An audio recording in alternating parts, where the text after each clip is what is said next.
ನಮಸ್ಕಾರ, ಅಮೋಘ ವಾರ್ತೆಗಳಿಗೆ ಸ್ವಾಗತ. ನಾನು ಅಮೂಲ್ಯ ಬಿಎಂ ಶೆಟ್ಟಿ. ಇದೀಗ ಮುಖ್ಯಾಂಶಗಳು. ಆಲೂರು ತಾಲೂಕು ಕಚೇರಿಗೆ ಬಾಂಬ್ ಬೆದರಿಕೆ. ವಿಧ್ವಂಸಕ ತಪಾಸಣಾ ದಳದಿಂದ ಆಲೂರು ತಾಲೂಕು ಕಚೇರಿಯಲ್ಲಿ ತಪಾಸಣೆ.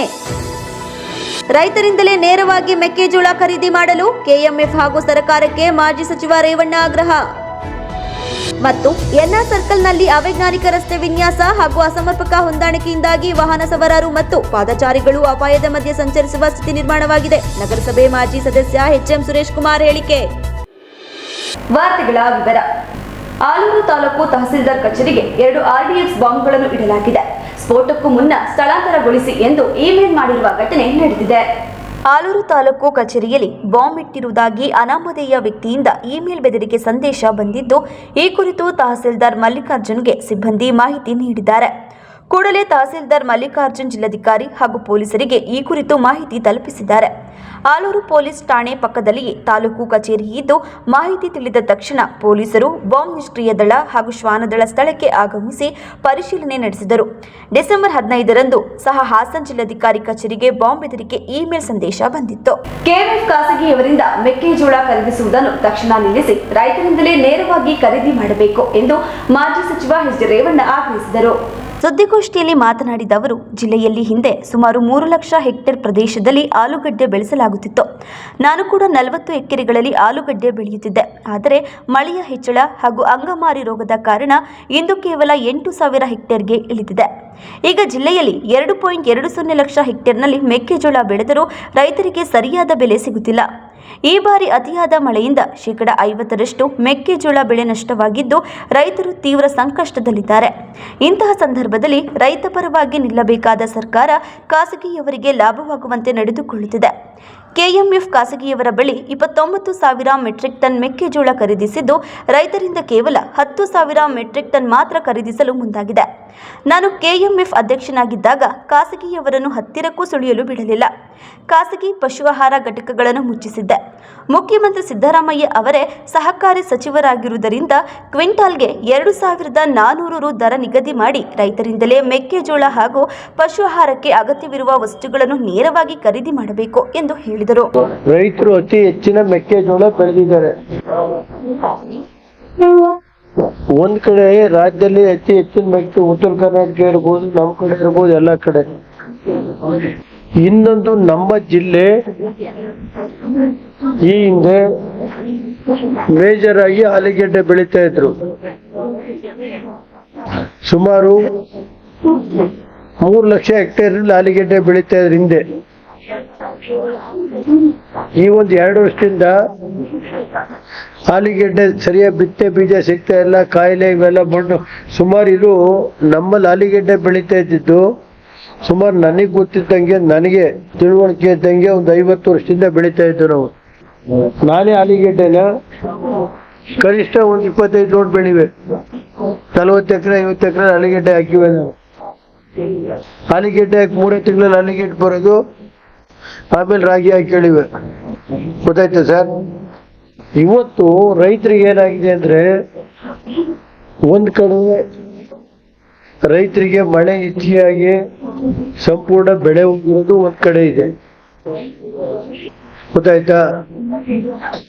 ಇನ್ನೊಂದ್ ಕಡೆ ರೈತರು ಇವತ್ತು ಆಲೂಗೆಡ್ಡೆ ಇಲ್ಲಿ ಬಿತ್ತನೆ ಬೀಜ ಮತ್ತೆ ಅಂಗಮಾರಿ ರೋಗ ಬರುತ್ತೆ ಅಂತ ಈಗ ಆಲೂಗೆಡ್ಡೆ ಹಾಕಂತ 2 ವರ್ಷದಿಂದ ಬಿಟ್ಟು ಈಗ ಬರೀ 4-5 ಸಾವಿರಕ್ಕೆ 7 ಸಾವಿರಕ್ಕೆ ಬಂದವ್ರೀಗ.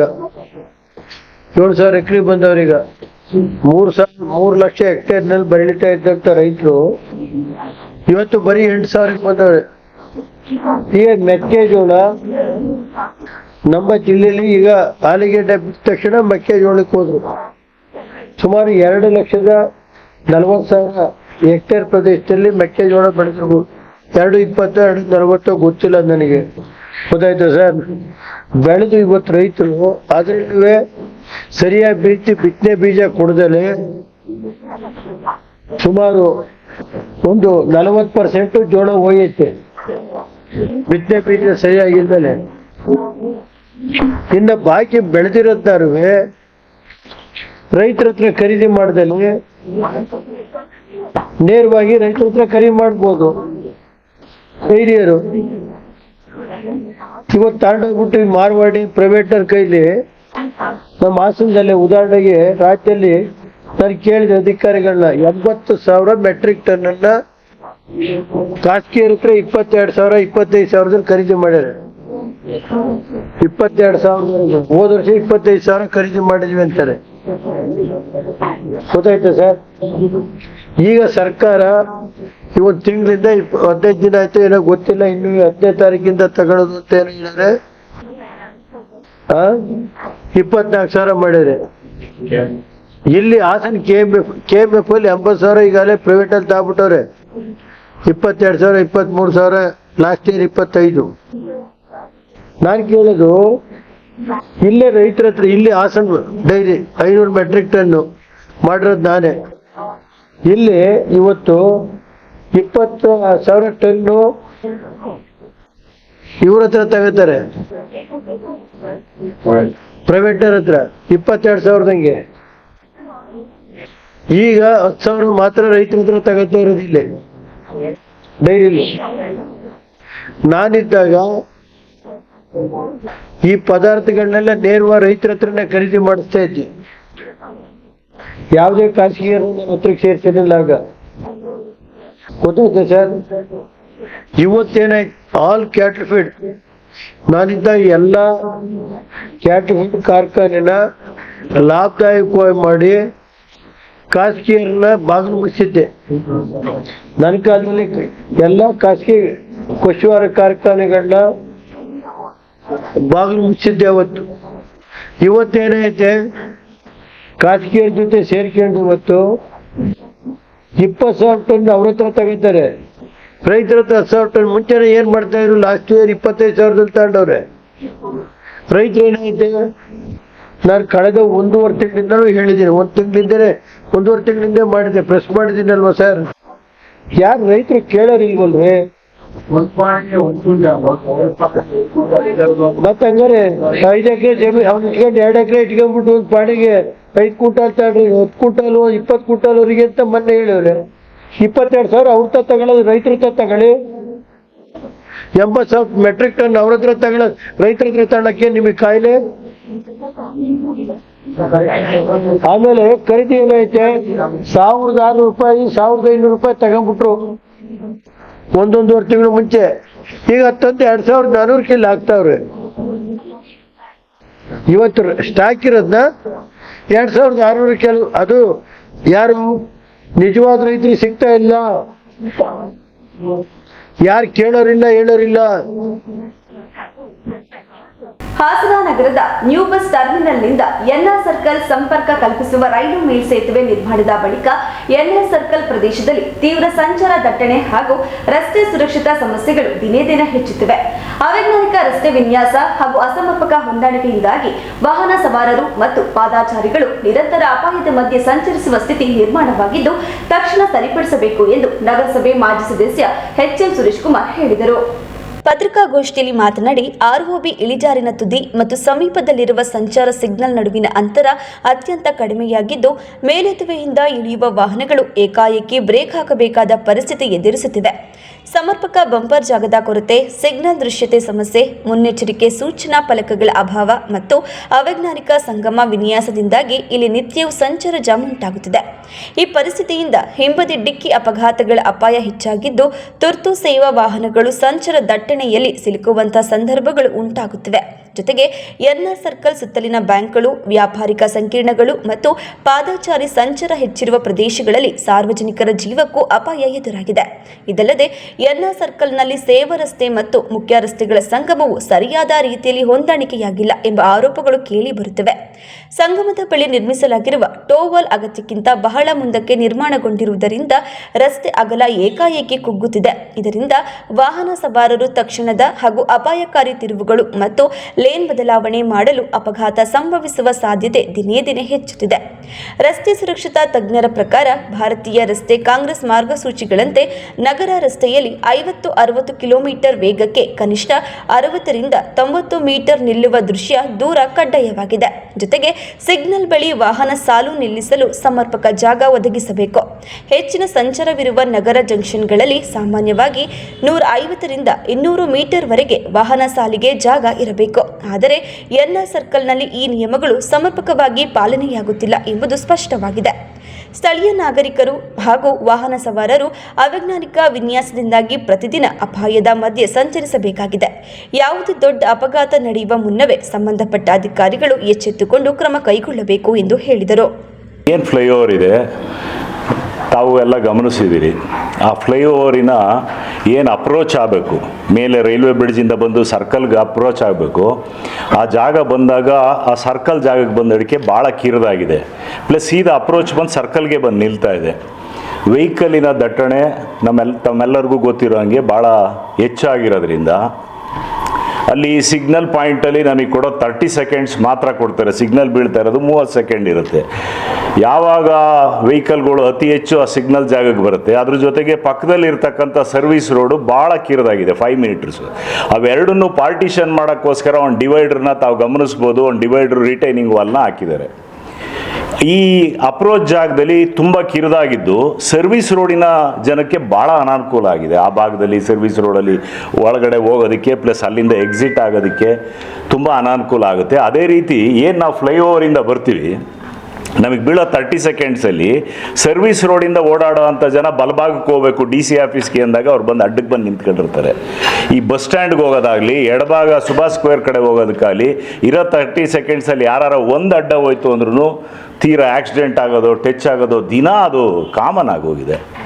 ಹಾಗಾಗಿ ಅದನ್ನೆಲ್ಲ ಗಮನಿಸಿದಾಗ ಸಾರ್ವಜನಿಕರು ಏನು ಕೆಳಗಡೆ ಸೆಂಟ್ ಫಿಲಮಿನ ಕಾನ್ವೆಂಟ್ಗೆ ಇರ್ಬೋದು, ಅಲ್ಲಿರ್ತಕ್ಕಂಥ ಉದ್ಯಮವಿರ್ಬೋದು, ಅಲ್ಲಿ ಬರೋವಂಥವ್ರಿಗೂ ಅನಾನುಕೂಲ ಆಗುತ್ತೆ. ಅದೇ ರೀತಿ ಮೈಸೂರು ಭಾಗದಿಂದ ಫ್ಲೈಓವರಿಂದ ಏನು ಆ ಮೇಲ್ಭಾಗದಿಂದ ಬರ್ತಾರೆ, ಒಳನರಸೀಪುರದ ಭಾಗದಿಂದ ಬರೋವಂಥ ವೆಹಿಕಲ್ಗಳಿಗೂ ಭಾಳ ಅಡಚಣೆ ಆಯ್ತಾ ಇದೆ.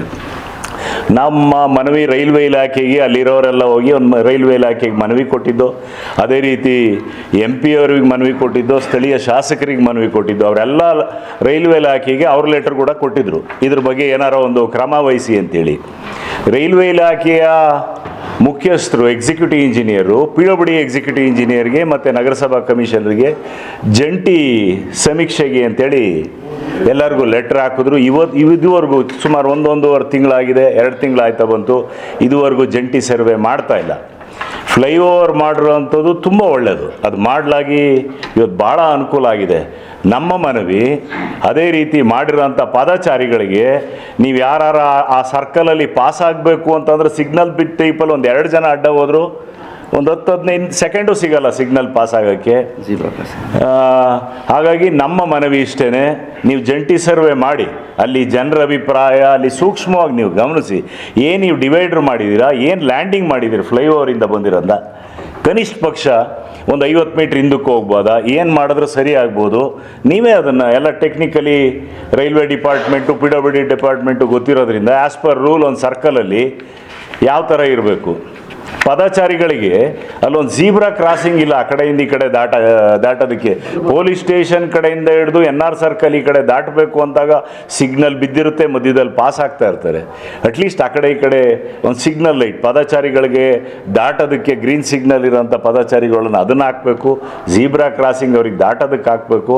ಅದೇ ರೀತಿ ಏನೀಗ ಅವೈಜ್ಞಾನಿಕವಾಗಿ ಡಿವೈಡರ್ ಅಲ್ಲಿವರೆಗೂ ಬಂದು ಲ್ಯಾಂಡ್ ಮಾಡಿದ್ದಾರೆ ಸರ್ಕಲ್ವರೆಗೂ, ಅದನ್ನು ತಾವೇ ಗಮನಿಸಿ. ಈಗ ದೊಡ್ಡ ಲಾರಿ ಯಾವ್ದಾರ ಬಂತು ಅಂದರೆ ತುಂಬ ಯಾವುದೋ ವೆಹಿಕಲ್ ಬಂದು ನಿಂತಿರುತ್ತೆ, ಎಡಭಾಗದಲ್ಲಿರೋ ಸರ್ವಿಸ್ ರೋಡವರು ಸರ್ಕಲ್ ಕಡೆಗೆ ಬಂದು ಅಪ್ರೋಚ್ ಆಗೋಕ್ಕಾಗಲ್ಲ. ಇದೆಲ್ಲ ತುಂಬ ಟೆಕ್ನಿಕಲಿ ಸಮಸ್ಯೆ ಆಗಿ. ಪತ್ರಿಕಾಗೋಷ್ಠಿಯಲ್ಲಿ HD ದೀಪಕ್, SD ಚಂದ್ರು, ಪ್ರೀತಿ ವರ್ಧನ್, ಗುರುಪ್ರಸಾದ್, ಪ್ರಸನ್ನ ಕುಮಾರ್ ಇತರರು ಉಪಸ್ಥಿತರಿದ್ದರು. ಹಾಸನ ನಗರದ ಪ್ರತಿಷ್ಠಿತ PM ಶ್ರೀ ಕೇಂದ್ರೀಯ ವಿದ್ಯಾಲಯದಲ್ಲಿ ಶಾಲಾ ವಾರ್ಷಿಕೋತ್ಸವ ಆಚರಿಸಲಾಯಿತು. ಕಾರ್ಯಕ್ರಮಕ್ಕೆ ಮುಖ್ಯ ಅತಿಥಿಯಾಗಿ ಜಿಲ್ಲಾಧಿಕಾರಿ ಹಾಗೂ ಶಾಲಾ ವ್ಯವಸ್ಥಾಪಕ ಸಮಿತಿಯ ಅಧ್ಯಕ್ಷರಾದ ಶ್ರೀಮತಿ KS ಲತಾಕುಮಾರಿ ದೀಪವನ್ನು ಬೆಳಗಿಸಿ ಕಾರ್ಯಕ್ರಮಕ್ಕೆ ಚಾಲನೆ ನೀಡಿ ಮಾತನಾಡುತ್ತಾ, ಮಕ್ಕಳು ಬಾಲ್ಯದಿಂದಲೇ ಪುಸ್ತಕಗಳನ್ನು ಓದುವ ಹವ್ಯಾಸವನ್ನು ಬೆಳೆಸಿಕೊಳ್ಳಬೇಕು.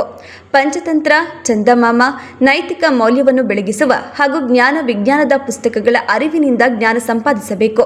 ಒಳ್ಳೆಯ ಸುಸಂಸ್ಕೃತ ಹಾಗೂ ದೇಶ ಕಟ್ಟುವ ನಾಗರಿಕರನ್ನಾಗಿಸುವ ಜವಾಬ್ದಾರಿ ಶಿಕ್ಷಕರು ಹಾಗೂ ಪಾಲಕರು ಮಾಡಬೇಕು ಎಂದು ಹೇಳಿದರು. Dear students and their parents, it is a proud moment, a special occasion, annual day for you all, isn't it? Really, I've been observing all children are talking over their lives in the evening, of course, sitting on the tree and chirping. You're all not to the Buddha, sitting and hearing long speech. Are you ready for it? No, I know. We're all waiting to perform on stage, and anyhow, you've all been feeling the students, the awareness, especially in various fields, sports, academics, and the other fields. You're all receiving our prizes. Again, I want to congratulate all the children that what have achieved anything in their field. First of all, I would like to congratulate the KB Hassan for involving in study the children, students who are all going to be future ambassadors for our country. The schools, I think, they are important education, not only important education it is, they are building the floor of the nation. Really, I can't speak when everybody was talking together, but still, this communication to say few words to you all. I will say to my dear children, this is very special life you have. Actually, period is a springwood in your life. You're all enjoying your childhood and slowly enter into the adolescence, then to the adulthood. Isn't it a very special moment? I can recall my days when I was young, just like you, sitting somewhere in the corner and observing the world around me. Everybody has to see around their world, because we learn by observing, we learn by listening to others, we learn by reading. There are many methods of learning, but you remember, my dear children, each and every moment for you has been a learning lesson. You will learn throughout your life, and especially this is the period you have to observe and learn. We were talking about the excellence in academics. Of course, life is not only about excelling in academics, especially the scientists. We need to excel in many, many ways. Especially, you have to look for improving leadership quality. You have to go for, why I'm talking about leadership? Every child has to lead. Leadership doesn't mean that you have to lead someone, but you have to lead yourself, because you have to be hero. You are not, looking the hero qualities in others, but you have to be hero for yourself first. ಈ ಸಂದರ್ಭದಲ್ಲಿ doctor mini Varghese, ಜೈಶೀಲನ್, ಸತ್ಯನಾರಾಯಣರವರು, Rashmi, ಶಿಕ್ಷಕರು, ಪೋಷಕರು ಹಾಗೂ ಮಕ್ಕಳು ಹಾಜರಿದ್ದರು. ದಿನನಿತ್ಯದ ವೃತ್ತಿಯ ಜೊತೆಗೆ ಸಮಾಜಮುಖಿಯಾಗಿ ಚಿಂತಿಸಿ ಸಾರ್ವಜನಿಕರ ಆರೋಗ್ಯ ಕಾಪಾಡುವ ನಿಟ್ಟಿನಲ್ಲಿ ಹೊಯ್ಸಳ ವಿದ್ಯುತ್ ಉಪಕರಣಗಳ ರಿಪೇರಿದಾರರ ಕಾರ್ಮಿಕರ ಸಂಘ ಉಚಿತ ಆರೋಗ್ಯ ತಪಾಸಣಾ ಶಿಬಿರ ಆಯೋಜಿಸಲಾಗಿರುವುದು ಶ್ಲಾಘನೀಯವಾಗಿದೆ ಎಂದು ಶಾಸಕ ಎಚ್.ಕೆ. ಸುರೇಶ್ ಹೇಳಿದರು. ಉಚಿತ ಆರೋಗ್ಯ ತಪಾಸಣಾ ಶಿಬಿರ ಉದ್ಘಾಟಿಸಿ ಮಾತನಾಡಿದ ಅವರು, ಇತ್ತೀಚಿನ ದಿನಗಳಲ್ಲಿ ಮನುಷ್ಯರಲ್ಲಿ ಒಂದಿಲ್ಲೊಂದು ಕಾಯಿಲೆ ಸಾಮಾನ್ಯ. ಆದರೆ ತಮಗಿರುವ ಕಾಯಿಲೆ ಯಾವುದೆಂದು ತಿಳಿಯಲು ಸಾಧ್ಯವಾಗದೆ ಕೆಲವರು ಅಸುನೀಗುವುದು ಕಾಣುತ್ತಿವೆ. ಜೊತೆಗೆ ಕೆಲವರು ಸ್ಥಳೀಯ ಆಸ್ಪತ್ರೆಯಲ್ಲಿ ಚಿಕಿತ್ಸೆ ಪಡೆದು ನಂತರ ಹೆಚ್ಚಿನ ಚಿಕಿತ್ಸೆಗಾಗಿ ಬೇರೆಡೆ ತೆರಳುವುದು ಸಾಮಾನ್ಯ. ಆದರೆ ಈ ಭಾಗದಲ್ಲಿ ಹೆಚ್ಚಾಗಿ ಮಂಗಳೂರು ಅಥವಾ ಬೆಂಗಳೂರಿಗೆ ತೆರಳುತ್ತಾರೆ. ಆದರೆ ಬೇಲೂರು ಜನರಿಗೆ ಆರೋಗ್ಯದ ಸಮಸ್ಯೆಗೆ ಚಿಕಿತ್ಸೆ ಮತ್ತು ತಪಾಸಣೆ ಮಾಡಿಸುವುದಕ್ಕಾಗಿ ಮಂಗಳೂರಿನ ಕಣಚೂರು ಮೆಡಿಕಲ್ ಕಾಲೇಜಿನ ತಜ್ಞ ವೈದ್ಯರ ತಂಡವನ್ನು ಕರೆಸಿ ಆರೋಗ್ಯ ತಪಾಸಣೆ ಮಾಡಿಸುತ್ತಿರುವುದು ಸಹಕಾರಿಯಾಗಿದೆ ಎಂದು ಹೇಳಿದರು. 21ನೇ ತಾರೀಕು ಮಂಗಳೂರಿನ ಕಣಚೂರು ಹಾಸ್ಪಿಟಲಿನ ಎಲ್ಲ ವೈದ್ಯರುಗಳು ಬರ್ತಾರೆ, ತಪಾಸಣೆಯನ್ನು ಮಾಡಿಸ್ತಾನ ಅಂತಕ್ಕಂಥದ್ದನ್ನ ಮನೆಗೂ ತಿಳಿಸ್ತಕ್ಕಂಥ ಕೆಲಸವನ್ನು ಮಾಡಿದ್ದಾರೆ. ಬಹುಶಃ ನನಗೆ ಅನಿಸುತ್ತೆ, ಯಾಕೆ ಈ ಮನೋಭಾವನೆ ಅವ್ರಿಗೆ ಬಂತು ಅಂದರೆ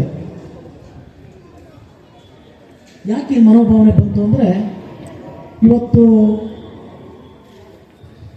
ಇಲ್ಲಿ ಹಾಕಿದ್ದಾರೆ, ಹೊಯ್ಸಳ ವಿದ್ಯುತ್ ಉಪಕರಣಗಳ ರಿಪೇರಿದಾರರ ಕಾರ್ಮಿಕರ ಸಂಘ. ಅಂದರೆ ಕತ್ತಲೆ ಆದ ತಕ್ಷಣ ನಮಗೆ ಬೆಳಕನ್ನು ಕೊಡಲಿಕ್ಕೆ ಕರೆಂಟ್ ಕೆಟ್ಟೋದ್ರೆ ಇದಾದರೆ ಯಾರು ಬೇಕು? ರಿಪೇರಿದಾರರು ಬೇಕು. ಆದರೆ ಅವರು ಬೆಳಕನ್ನು ಕೊಡ್ತಕ್ಕಂಥ ರಿಪೇರಿ ಮಾತ್ರಕ್ಕೆ ಸೀಮಿತ ಆಗಲಿಲ್ಲ. ಇವತ್ತು ಒಂದು ಹೆಜ್ಜೆಯನ್ನು ಮುಂದಿಟ್ಟಿದ್ರು. ಬೆಳಕು ಕೇವಲ 6-7 ಗಂಟೆಗೆ ಬೇಕಾಗಿರ್ತಕ್ಕಂಥದ್ದು, ಆದರೆ ಆರೋಗ್ಯ ತಪಾಸಣೆ 100 ವರ್ಷ ಬಾಳ್ಲಿಕ್ಕೆ ಬೇಕಾಗಿರ್ತಕ್ಕಂಥದ್ದು. ದುಡಿಮೆನಲ್ಲೂ ಒಂದಿಷ್ಟು ನಾವು ಎತ್ತಿಟ್ಟು ಸಮಾಜಮುಖಿಯಾಗಿ ಕೆಲಸವನ್ನು ಮಾಡಬೇಕು ಅಂತಕ್ಕಂಥದ್ದಕ್ಕೋಸ್ಕರ ಇವತ್ತು ಈ ಭಾಗದಲ್ಲೆಲ್ಲ ತಮಗೆ ಗೊತ್ತಿದೆ, ಆರೋಗ್ಯ ಏನಾದರೂ ಒಂಚೂರು ಏರುಪೇರಾದರೆ ಬೇಲೂರಿನಲ್ಲಿ ತೋರಿಸ್ತೀವಿ, ಹಾಸನದಲ್ಲಿ ತೋರಿಸ್ತೀವಿ, ಅಂತಿಮವಾಗಿ ಮಂಗಳೂರನ್ನ ಆಯ್ಕೆ ಮಾಡ್ಕೊಳ್ತೀವಿ. ಇದು ಸರ್ವೇ ಸಾಮಾನ್ಯ ಅಲ್ವ ರಾಜಣ್ಣ? ಇದು ಸರ್ವೇ ಸಾಮಾನ್ಯ ಆಗಿರ್ತಕ್ಕಂಥದ್ದು. ಅಂದರೆ ನಮ್ಮ ಮನಸ್ಥಿತಿ ಆ ರೀತಿ ಇದೆ. ಏನಂದರೆ ಮಂಗಳೂರಿಗೆ ಹಾಸ್ಪಿಟ್ಲಿಗೆ ಹೋದರೆ ಹುಷಾರಾಗುತ್ತೇನೋ ಅಂತಕ್ಕಂಥ ಬಹುತೇಕ ಈ ಭಾಗದಲ್ಲಿ ಇರ್ತಕ್ಕಂಥ ಮಲೆನಾಡ ಭಾಗದಲ್ಲಿ ಇರ್ತಕ್ಕಂಥ ಡಾಕ್ಟ್ರೆ ಬಹುತೇಕ 90% ಮನಸ್ಥಿತಿ ಈ ಥರ ಇದೆ. ಅದಕ್ಕೆ ಪೂರಕವಾಗಿ ಇವತ್ತು ಮಂಗಳೂರಿನ ನಮ್ಮ ಕಣಚೂರು ಮೆಡಿಕಲ್ ಕಾಲೇಜಿನ ಒಂದು ಸಿಬ್ಬಂದಿ ಮತ್ತು ಎಲ್ಲ ಅಧ್ಯಕ್ಷರ ಆದಿಯಾಗಿ ಎಲ್ಲರೂ ಸಹ ಇಲ್ಲಿ ಬಂದಿದ್ದೀರಾ.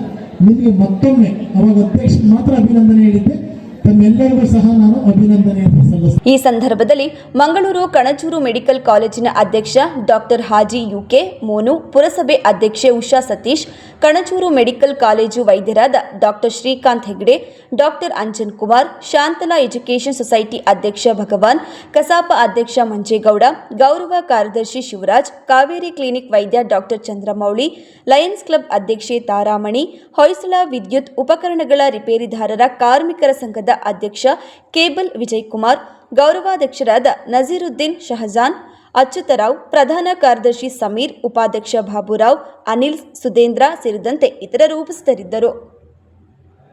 ಇದೀಗ ಜಾಹೀರಾತು. ಹಾಸನದ ಕೆಆರ್ಪುರಂನಲ್ಲಿ ನೂತನವಾಗಿ ಪ್ರಾರಂಭವಾಗಿರುವ ಸುನಂದ ಸೂಪರ್ ಸ್ಪೆಷಾಲಿಟಿ ಕಣ್ಣಿನ ಆಸ್ಪತ್ರೆಯಲ್ಲಿ ನಿಮ್ಮ ಕಣ್ಣಿನ ಎಲ್ಲ ಸಮಸ್ಯೆಗಳಿಗೆ ಸೂಕ್ತ ಚಿಕಿತ್ಸೆಗಳು ಲಭ್ಯವಿರುತ್ತವೆ. ಪ್ರತಿದಿನ ನುರಿತ ತಜ್ಞರಾದಂಥ doctor Chiranth IM phaco surgeon, doctor Sumanth IM retina surgeon, doctor Madhumita M phaco surgeon ನಿಮ್ಮ ಸೇವೆಗೆ ಲಭ್ಯವಿರುತ್ತಾರೆ. ನಮ್ಮ ಆಸ್ಪತ್ರೆಯ ವಿಶೇಷತೆಗಳು: state of art operation theatre, injection ರಹಿತ ನೋವಿಲ್ಲದ ಶಸ್ತ್ರಚಿಕಿತ್ಸೆ, ಕ್ಯಾಟರಾಕ್ಟ್ ಶಸ್ತ್ರಚಿಕಿತ್ಸೆಗೆ ಅತ್ಯಾಧುನಿಕ ಆರ್ಟ್ಲಿ ಫೇಕೋ ಮೆಷಿನ್, ಅಂತಾರಾಷ್ಟ್ರೀಯ ಮಟ್ಟದ ಲೆನ್ಸಸ್ ಬಳಕೆ, ನುರಿತ ವೈದ್ಯರ ತಂಡದಿಂದ ರೆಟಿನಾ ತೊಂದರೆಗಳಿಗೆ ಚಿಕಿತ್ಸೆ, ಗ್ಲೋಕೋಮಾ ಸಮಸ್ಯೆಗೆ ಚಿಕಿತ್ಸೆ, ಬಾಲ್ಯದ ಕಣ್ಣಿನ ಸಮಸ್ಯೆಗಳಿಗೆ ಚಿಕಿತ್ಸೆ. ನಮ್ಮಲ್ಲಿ ಅತ್ಯಾಧುನಿಕ OCT machine, laser machine, vitrectomy machine ಹಾಗೂ ಇತರೆ ಕಣ್ಣಿನ ಸಮಸ್ಯೆಗಳಿಗೆ ಬೇಕಾಗುವ ಮೆಷಿನ್ಗಳು ಲಭ್ಯವಿರುತ್ತವೆ. ಹೆಸರಾಂತ ಕಂಪನಿಯ ಉತ್ತಮ ಗುಣಮಟ್ಟದ ಕನ್ನಡಕಗಳು ರಿಯಾಯಿತಿ ದರದಲ್ಲಿ ದೊರೆಯುತ್ತವೆ. ನಮ್ಮಲ್ಲಿ ಮುಖ್ಯವಾಗಿ ಯಶಸ್ವಿನಿ ಕಾರ್ಡ್, ಧರ್ಮಸ್ಥಳ ಸಂಘದ ಕಾರ್ಡ್ಗಳ ವಿಮಾ ಸೌಲಭ್ಯ ಹಾಗೂ ಇತರೆ ಖಾಸಗಿ ಕಂಪನಿಗಳ ವಿಮಾ ಸೌಲಭ್ಯಗಳು ದೊರೆಯುತ್ತವೆ. ಭಾನುವಾರ ಹೊರತುಪಡಿಸಿ ಪ್ರತಿದಿನ ಸೋಮವಾರದಿಂದ ಶನಿವಾರದವರೆಗೆ ಬೆಳಗ್ಗೆ 10 ರಿಂದ ಸಂಜೆ 8 ಗಂಟೆವರೆಗೆ ವೈದ್ಯರು ಸಮಾಲೋಚನೆಗೆ ಲಭ್ಯವಿರುತ್ತಾರೆ. ಹೆಚ್ಚಿನ ಮಾಹಿತಿಗಾಗಿ ಸಂಪರ್ಕಿಸಿ. ಹಾಸನದ ನಮ್ಮ ವಿಳಾಸ HAR ಆರ್ಕೇಡ್ 4ನೇ ಕ್ರಾಸ್, ಸಂಪಿಗೆ ರಸ್ತೆ, ಕೆಆರ್ಪುರಂ, ಹಾಸನ. Phone number 9036033343. 9353737288. ತಿಪಟೂರಿನಲ್ಲಿ ಕಳೆದ 3 ವರ್ಷಗಳಿಂದ ಸುನಂದ ಕಣ್ಣಿನ ಆಸ್ಪತ್ರೆ ಕಾರ್ಯನಿರ್ವಹಿಸುತ್ತಿದ್ದು ರೋಗಿಗಳ ಮೆಚ್ಚುಗೆ ಗಳಿಸಿದೆ ಎಂದು ತಿಳಿಸಲು ಆಶಿಸುತ್ತೇವೆ. ತಿಪಟೂರಿನ ನಮ್ಮ ವಿಳಾಸ NH 206 ಹಾಸನ್ ಸರ್ಕಲ್ ಹತ್ತಿರ ಇಂಡಿಯನ್ ಆಯಿಲ್ ಪೆಟ್ರೋಲ್ ಬಂಕ್ ಪಕ್ಕ ತಿಪಟೂರು. ಫೋನ್ ನಂಬರ್ಸ್ 8310505620 ಮತ್ತು 08023901908. ಸಕಲೇಶಪುರದಲ್ಲಿ ಸುನಂದ ಸೂಪರ್ ಸ್ಪೆಷಾಲಿಟಿ ಕಣ್ಣಿನ ಆಸ್ಪತ್ರೆಯ ವಿಷನ್ ಸೆಂಟರ್ ತೆರೆಯಲಾಗಿದ್ದು ಸೋಮವಾರ ಮತ್ತು ಗುರುವಾರ ನೇತ್ರ ತಜ್ಞರು ಸಮಾಲೋಚನೆಗೆ ಲಭ್ಯವಿರುತ್ತಾರೆ. ಸಕಲೇಶಪುರದ ನಮ್ಮ ವಿಳಾಸ Srinivasa nursing home, 2nd floor, BM road, Sakleshpur. Phone number 7975318630.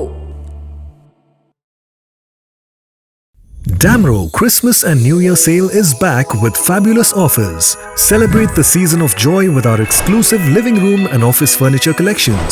Explore the all-new Christmas and New Year range at your nearest Damro showroom. Visit today and bring home happiness with Damro.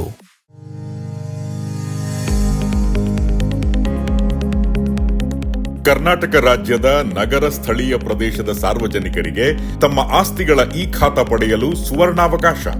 ಆಸ್ತಿ ತಂತ್ರಾಂಶದ ಮುಖಾಂತರ ಈಗಾಗಲೇ ಆನ್ಲೈನ್ನಲ್ಲಿ ಖಾತಾ ಸೇವೆ ನೀಡಲಾಗುತ್ತಿದೆ. ರಾಜ್ಯದ 31 ಜಿಲ್ಲೆಯ 320 ನಗರ ಸ್ಥಳೀಯ ಸಂಸ್ಥೆಗಳ ಮೂಲಕ 45 ಲಕ್ಷಗಳಿಗೂ ಹೆಚ್ಚು ಕರಡು ಆಸ್ತಿ ದಾಖಲೆಗಳನ್ನು ಆಸ್ತಿ ತಂತ್ರಾಂಶದಲ್ಲಿ ಪ್ರಕಟಿಸಲಾಗುತ್ತಿದೆ. ಆಸ್ತಿ ಮಾಲೀಕರು www.easti.karnataka.gov.in ನ ಲಿಂಕ್ ನ ಮೂಲಕ ಆನ್ಲೈನ್ನಲ್ಲಿ ಲಾಗಿನ್ ಆಗಿ ತಾವೇ ಸ್ವತಃ ತಮ್ಮ ಆಸ್ತಿ ದಾಖಲೆಗಳನ್ನು ಪರಿಶೀಲಿಸಿಕೊಳ್ಳಬಹುದು. ಆಸ್ತಿ ಮಾಲೀಕರು ಅಗತ್ಯವಿದ್ದಲ್ಲಿ ದಾಖಲೆ ನೀಡಿ ತಕರಾರು ಅಥವಾ ತಿದ್ದುಪಡಿ ಇದ್ದಲ್ಲಿ ಆನ್ಲೈನ್ನಲ್ಲಿ ದಾಖಲೆಗಳೊಂದಿಗೆ ಅರ್ಜಿ ಸಲ್ಲಿಸಲು ಅವಕಾಶವಿರುತ್ತದೆ. ಆನ್ಲೈನ್ ಮೂಲಕ ಸಲ್ಲಿಸಲಾದ ಎಲ್ಲಾ ಅರ್ಜಿಗಳನ್ನು ನಗರ ಸ್ಥಳೀಯ ಸಂಸ್ಥೆಗಳು ಪರಿಶೀಲಿಸಿ ಅನುಮೋದಿಸಲಾಗುತ್ತದೆ. ಆಸ್ತಿ ಮಾಲೀಕರು ಕಚೇರಿಗೆ ಭೇಟಿ ನೀಡದೆ ಆನ್ಲೈನ್ನಲ್ಲಿ ಶುಲ್ಕ ಪಾವತಿಸಿ ದಾಖಲೆಗಳನ್ನು ನೇರವಾಗಿ ಡೌನ್ಲೋಡ್ ಮಾಡಿಕೊಳ್ಳಬಹುದು.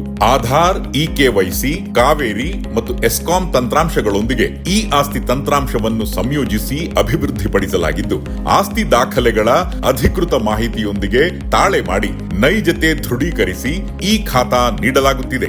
ರಾಜ್ಯದ ಎಲ್ಲಾ ನಗರ ಸ್ಥಳೀಯ ಸಂಸ್ಥೆಗಳ ವ್ಯಾಪ್ತಿಯಲ್ಲಿನ ಆಸ್ತಿಗಳನ್ನು ಸುರಕ್ಷಿತಗೊಳಿಸುವುದು, ನಾಗರಿಕರಿಗೆ ತಮ್ಮ ಆಸ್ತಿ ದಾಖಲೆಗಳ ಭದ್ರತೆಯನ್ನು ಖಚಿತಪಡಿಸುವುದು ಸರ್ಕಾರದ ಪ್ರಮುಖ ಆದ್ಯತೆಯಾಗಿದೆ. ಸಾರ್ವಜನಿಕರ ಹಿತದೃಷ್ಟಿಯಿಂದ ಹೆಚ್ಚಿನ ಆಸ್ತಿಗಳನ್ನು ಸರ್ಕಾರಿ ದಾಖಲೆಗಳ ವ್ಯಾಪ್ತಿಗೆ ತರುವ ಉದ್ದೇಶದಿಂದ ಖಾತಾ ಲೋಕಾರ್ಪಣೆ ಮಾಡಿ ಸಾರ್ವಜನಿಕರಿಗೆ ಸುಲಭವಾಗಿ ಖಾತಾ ನೀಡುವುದು ಅಭಿಯಾನದ ಉದ್ದೇಶವಾಗಿರುತ್ತದೆ. ಹೆಚ್ಚಿನ ಮಾಹಿತಿಗಾಗಿ ಸಂಪರ್ಕಿಸಿ www.easti.karnataka.gov.in ಅಥವಾ ಸಹಾಯವಾಣಿ 7259585959 ಅಂದರೆ 7259585959. ಹಿಂದೆ ಸೇಲ್ ಮಾಡಿ. ಸೇಲಿವರ್ ಗೋಲ್ಡ್ ನಿಮ್ಮ ಚಿನ್ನವನ್ನು ಹಿಂದೆ ಸೇಲ್ ಮಾಡಿ. ಸೇಲಿವರ್ ಗೋಲ್ಡ್ ಎಲ್ಲರೂ ಚಿನ್ನನ ಸೇಲ್ ಮಾಡಿ ಅಂತ ಹೇಳ್ತಿದ್ದಾರೆ. ಆದ್ರೆ ನಮ್ಮ ಅಜ್ಜಿ, ತಂದೆ, ತಾಯಿ ಕೊಟ್ಟಂತ ಉಡುಗೊರೆಯ ಒಡವೆಗಳು ಹರಾಜ್ ಹೋಗ್ತಿವೆ. ಯಾರು ಒಡವೆಗಳನ್ನ ಉಳಿಸ್ಕೊಳ್ಳಿ ಅಂತ ಹೇಳ್ತಿಲ್ಲ. ನಮ್ಮ ಬೆನಕಾ ಗೋಲ್ಡ್ ಕಂಪನಿಗೆ ಕಾಲ್ ಮಾಡಿ ನಿಮ್ಮ ಒಡವೆಗಳನ್ನ ಬಿಡಿಸಿ ಉಳಿಸಿಕೊಡುತ್ತೇವೆ. EMI ಮೂಲಕ ನಿಮ್ಮ ಒಡವೆಗಳನ್ನ ವಾಪಸ್ ಪಡೆಯೋ ಸುವರ್ಣ ಅವಕಾಶ ನಿಮ್ಮದಾಗಿಸಿಕೊಳ್ಳಿ. ನಿಮ್ಮ ನೆಮ್ಮದಿಯ ನಾಳೆಗಾಗಿ call Benaka gold company 6366111199. Benaka Gold Company, we value you and your valuables. ದಕ್ಷಿಣ ಭಾರತದ ಹೆಸರಾಂತ ನಂಬರ್ 1 ಹಾಗೂ ನಂಬಿಕೆಗೆ ಅರ್ಹವಾದ ನಮ್ಮ ಬೆನಕಾ ಗೋಲ್ಡ್ ಕಂಪನಿಯು ನೀವು ಅಡ ಇಟ್ಟ ಚಿನ್ನವನ್ನು ಬಿಡಿಸಿಕೊಡುವುದಲ್ಲದೆ ಉಳಿಸಿಕೊಳ್ಳಲು ಸಹಕರಿಸುತ್ತದೆ. ಚಿನ್ನಕ್ಕೆ ಚಿನ್ನದಂತ ಬೆಲೆ ಬೇಕೆ? Call Benaka gold company 6366111199.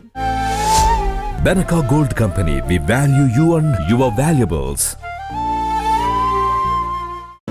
ಯಾವತ್ತು ಮರೆಯಲ್ಲ, ನಾನು ಚಿಕ್ಕವನಾಗಿದ್ದಾಗ ಹುಟ್ಟದಬ್ಬ ಅಂದ್ರೆ ಚಾಕ್ಲೇಟ್. ಜೊತೆಯಾಗಿದ್ದರೆ ಎಲ್ಲರೂ ಸಿಹಿಯಾದ ಸಂಭ್ರಮ, ಖುಷಿ ಇದ್ದರೆ ಎಲ್ಲೆಲ್ಲೂ ಪ್ರತಿದಿನವೂ ಸಡಗರವು. Camco Chocolates, spreading ರಾಜ್ಯದ ಪ್ರತಿಷ್ಠಿತ ಸೇವಾ ಸಂಸ್ಥೆಗಳಲ್ಲಿ ಒಂದಾದ ರಾಷ್ಟ್ರೋತ್ಥಾನ ಪರಿಷತ್ ಭಾರತೀಯ ಜ್ಞಾನ ಪರಂಪರೆ, ನೈಜ ಇತಿಹಾಸ, ಸಂಸ್ಕೃತಿ, ಜೀವನ ಪದ್ಧತಿ ಪ್ರತಿಬಿಂಬಿಸುವ ಸಿಬಿಎಸ್ಇ ಪಠ್ಯಕ್ರಮದ 17 ವಿದ್ಯಾಕೇಂದ್ರಗಳನ್ನು ರಾಜ್ಯದ ವಿವಿಧ ಭಾಗಗಳಲ್ಲಿ ನಡೆಸುತ್ತಿದೆ. ಈ ಶಾಲೆಗಳಲ್ಲಿ ವಿದ್ಯಾರ್ಥಿಗಳ ಸರ್ವಾಂಗೀಣ ವಿಕಾಸಕ್ಕಾಗಿ ಪಂಚಮುಖಿ ಶಿಕ್ಷಣ ಎನ್ನುವ ವಿಶಿಷ್ಟ ಕಲಿಕಾ ಪದ್ಧತಿಯನ್ನು ಅನುಷ್ಠಾನಗೊಳಿಸಲಾಗಿದೆ.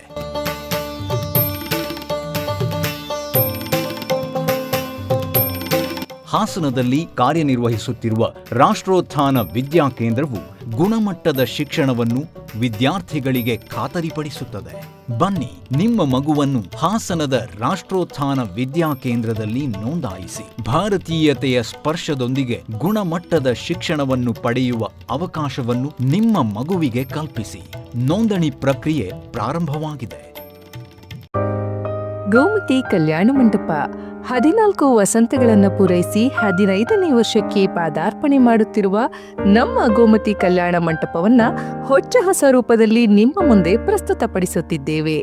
ಅತ್ಯಾಧುನಿಕವಾಗಿ ನವೀಕರಣಗೊಂಡ ಕಲ್ಯಾಣ ಮಂಟಪದಲ್ಲಿ 1200 ಜನರು ಕೂರಬಹುದಾದಂತಹ ಬ್ಯಾಂಕ್ವೆಟ್ ಹಾಲ್ ಹಾಗೂ 700 ಜನರು ಊಟ ಮಾಡಬಹುದಾದ ಡೈನಿಂಗ್ ಹಾಲ್ ಇದ್ದು, ಮದುವೆ, ಬೀಗರ ಔತಣ, ನಾಮಕರಣ ಮತ್ತು ಎಲ್ಲ ಶುಭ ಸಮಾರಂಭಗಳಿಗೆ ಸಸ್ಯಾಹಾರಿ ಮತ್ತು ಮಾಂಸಾಹಾರಿ ಔತಣಗಳಿಗೆ ಹಾಲ್ ಅನ್ನ ನೀಡಲಾಗುತ್ತದೆ.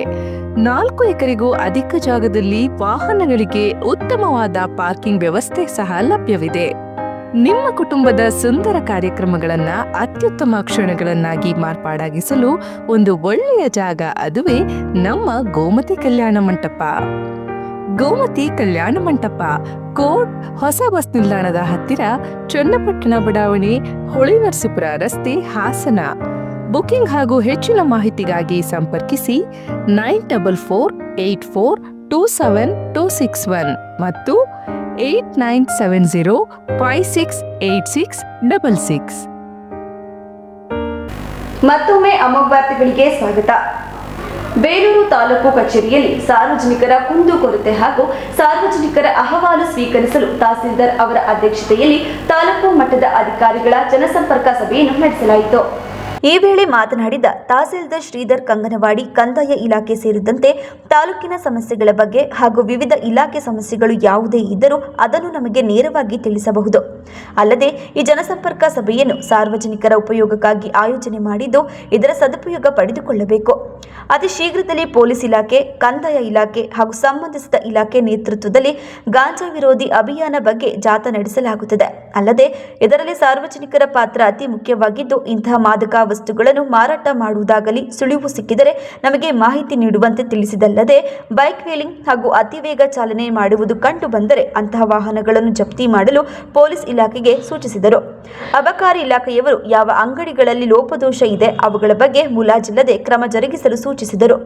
ಗ್ರಾಹಕರಿಗೆ ಮೂಲಭೂತ ಸೌಕರ್ಯ ಇಲ್ಲದೆ ಪೆಟ್ರೋಲ್ ಬಂಕ್ಗಳಿಗೆ ನೋಟಿಸ್ ನೀಡಲು ಸಂಬಂಧಿಸಿದ ಅಧಿಕಾರಿಗಳಿಗೆ ಸೂಚಿಸಿದರು. ಇನ್ನು ಪುರಸಭೆ ವ್ಯಾಪ್ತಿಯಲ್ಲಿ ಸಾರ್ವಜನಿಕರಿಗೆ ಶೌಚಾಲಯಕ್ಕೆ ಮೀಸಲಿರುವ ಜಾಗವನ್ನು ಯಾರೇ ಒತ್ತುವರಿ ಮಾಡಿದರೂ ಬಿಡಿಸುವಂತೆ ಸೂಚನೆ ನೀಡಿದ್ದಲ್ಲದೆ, ರಸ್ತೆ ಬದಿ ಪಾರ್ಕಿಂಗ್ ಹಾಗೂ ಪಾದಚಾರಿ ರಸ್ತೆ ಒತ್ತುವರಿ ಮಾಡಿ ವ್ಯಾಪಾರ ಮಾಡುತ್ತಿದ್ದರೂ ಅವುಗಳನ್ನು ತೆರವು ಮಾಡಿ ಕೂಡಲೇ ಅಧಿಕಾರಿಗಳಿಗೆ ಸೂಚಿಸಿದರು. ಈ ಸಂದರ್ಭದಲ್ಲಿ ಕ್ಷೇತ್ರ ಶಿಕ್ಷಣಾಧಿಕಾರಿ ಭಾಗ್ಯಮ್ಮ, ಪಿಎಸ್ಐ ಎಸ್ಜಿ ಪಾಟೀಲ್ ಸೇರಿದಂತೆ ವಿವಿಧ ಇಲಾಖೆ ಅಧಿಕಾರಿಗಳು ಹಾಜರಿದ್ದರು.